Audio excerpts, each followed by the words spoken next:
Musa alayhi salam, Allah subhanahu wa ta'ala tells us that when he was a young man, he had a very traumatic incident, a very unfortunate incident that occurred. Musa alayhi salam, young man, grows up in the palace of Fir'aun, but he does know that he's from Banu Israel. He's walking through the marketplace one day, and there's a man from Banu Israel, simple poor man, and he sees Musa alayhi salam and he cries out and he says, Musa, Musa, look at this guy, look what he's doing to me. And it was a man from the people of Fir'aun, the Qibtiyun, used to persecute and violate the rights of the people of Banu Israel. So Musa alayhi salam goes there and tells the Qibti, what are you doing? What's going on over here? And the Qibti, of course, he's part of the elite. He tells him, he goes, why don't you move along and mind your own business? And Musa alayhi salam says, I'm trying to make sure everything is okay here. And the man turns around and gets in Musa alayhi salam's face. Like, what are you going to do about it? So Musa alayhi salam, to kind of defend himself, he pushes the man, he strikes the man, shoves him off of him. Not realizing it is his own strength, due to an unfortunate circumstance, the man ends up dying. Either due to the blow or because of the fall, he ends up dying. Now, it was not intentional, nobody really else was around. That man from Banu Israel, he runs off, and Musa alayhi salam leaves the scene as well. And before you know it, this whole panic breaks out into the city, into the town. Somebody killed one of the elite. Somebody killed one of the people of Fir'aun. Nevertheless, Musa alayhi salam is passing through the marketplace again soon thereafter. Again, that man from Banu Israel is standing there fighting with somebody. Musa alayhi salam sees him and he says, you're making trouble again? Meaning that last time you were making trouble, something so terrible happened and you're making trouble again? And the man screams out, Musa, don't kill me like you killed the other guy the other day. And everyone finds out that Musa alayhi salam was involved in the accidental death of that man. Fir'aun and his people put out the word to arrest, with the possibility of executing Musa alayhi salam in retribution for the death of the other individual. At that point in time, somebody comes to Musa alayhi salam and says, you need to get out of town.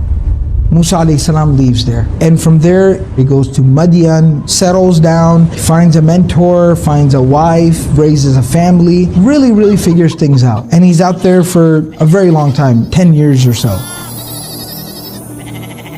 Now Musa alayhi salam is traveling. That's where he sees the fire in the distance and he goes there, and Allah subhanahu wa ta'ala selects him and chooses him for prophethood. Gives him divine inspiration, revelation. As part of his mission, he tells him, idhab ila fir'auna innahu tagha. Go to Fir'aun because Fir'aun has lost his mind. He's gone way too far. Musa alayhi salam immediately expresses his concern to Allah subhanahu wa ta'ala. He makes lots of dua. Musa alayhi salam even says to Allah, وَلَهُمَ عَلَيَّ ذَنْبٌ فَأَخَافُ أَن يَقْتُلُونَ. I am wanted for a sin there amongst those people, and I'm afraid that they're going to try to kill me. Allah subhanahu wa ta'ala says, كَلَّا فَاذْهَبَا بِآيَاتِنَا إِنَّا مَعَكُمْ مُسْتَمِعُونَ. He says, no, absolutely not. Go with our signs. Go with these miracles and these signs and this message that I have given to you. We are watching and listening over you. Now Musa alayhi salam, when he shows up and he presents to him the message, Inna Rasulu Rabbil Alameen an arsil ma'ana bani Israel, the very first thing that Fir'aun responds with, Alam nurabbika fina walida. Now I want you to hear the tone. Didn't you grow up from childhood amongst us? And you lived for many years amongst us? وَفَعَلْتَ فَعْلَتَكَ الَّتِي فَعَلْتَ وَأَنْتَ مِنَ الْكَافِرِينَ. And you did what you did back when you did it, and you were a bad person. You can tell right off the bat, Fir'aun is not being honest, he's not being sincere, he's being facetious, he's being sarcastic, he's mocking Musa alayhi salam. He immediately brings up his past and talks about his past. Musa alayhi salam, of course, owns up to it. قَالَ فَعَلْتُهَا إِذَنْ. I did do it back then. إِذَنْ وَأَنَا مِنَ الضَّالِينَ. But I didn't do it intentionally, and I didn't do it knowing what I know now. See, everything Allah tells us in the Quran is profound. It's got a purpose, it's got a meaning, it's got a reason to it. Why did Allah subhanahu wa ta'ala share with us the incident about the man dying from the youth of Musa alayhi salam? Because Allah subhanahu wa ta'ala then shared with us the fact that when Musa alayhi salam comes back to preach to Fir'aun, the very first thing that Fir'aun brings up, hangs over his head, rubs in his face, talks about in front of people, is what happened previously in his life, in his past. And Allah subhanahu wa ta'ala told us about this because this is going to be something that is going to occur time and time again with people. Everyone's got a past, and we're going to have a lot of people who later on in life are going to come into the masjid, come into the community, and they're going to have a past. How are we going to deal with them? If the first thing that we do is talk about, think about, bring up, ask about what happened in their past, the mistakes that they made, we just behave like Fir'aun. What's the alternative? The alternative is that we leave their past behind. We don't think about their past, we don't talk about their past, we don't ask them about their past, we most definitely do not criticize them about their past. But rather, what do? We embrace them, we love them, and we accept them for who they are right now, right here, today. That is the example of Muhammadur Rasulullah sallallahu alaihi wasallam. The Prophet sallallahu alaihi wasallam embraced people. He accepted people. He did not judge people. Let their past be their past. The story of Wahshi, no matter what he's done, caused such pain to the Prophet ﷺ, assassinated his uncle. But the Prophet ﷺ said, the past is the past. And he accepted people for who they were right now, for where they were going, for what they could become, what they could achieve. That's what he paid attention to. That's how he treated them.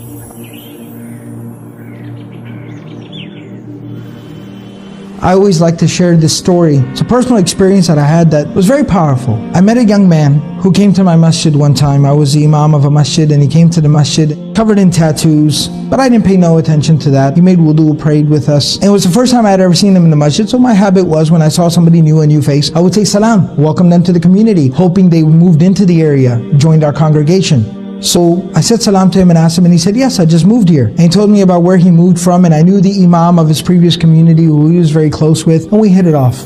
And he ends up telling me his story. He says that I grew up in a bad place with some really bad influences in the family and in the neighborhood. I ended up living a life of crime. Dropped out of high school, on the streets, drugs, gangs, violence, all those unfortunate situations. He says eventually I was arrested for felony, third crime, and 3 strikes, and that's it. You go to prison for life. He said I was 23 years old, and I didn't want to spend the rest of my life in prison.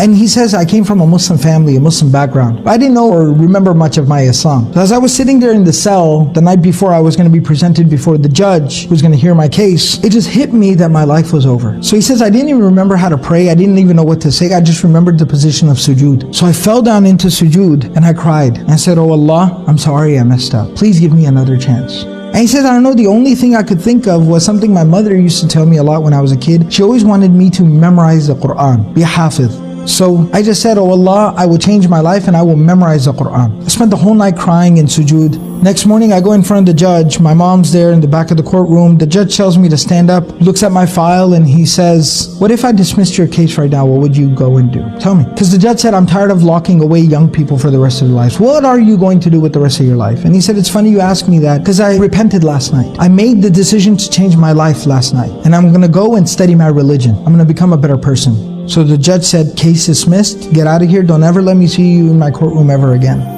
He says, I left from the courthouse, I didn't even go back home. I went straight to the masjid. I asked the imam at the masjid. I kept going until 2 days later, I ended up at a Quran memorization school, and I walked through the door, just jeans and a t-shirt, normal dude, but except covered in tattoos from my hands all the way up to my neck. I just walked through the door, and one of the teachers, one of the shuyukh, he saw me and, salaualikum, walaikum assalam, how can I help you? And I said, I want to memorize the Quran. He said, come on in, let's sit down and talk.